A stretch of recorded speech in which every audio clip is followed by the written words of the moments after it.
The kitchen doesn't have to be just for cooking. It can be for playing too.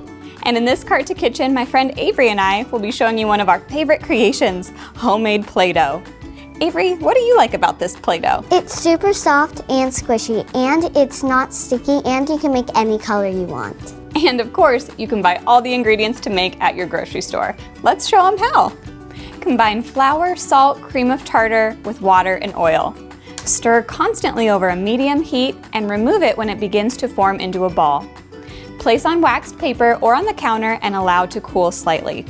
Then knead until smooth, divide, and add your colors. We like to mix the colors in while the Play-Doh is in baggies, or wear some gloves so your fingers don't get stained. Store in plastic bags and enjoy for up to 6 months. For this recipe and more, head to fairway.com.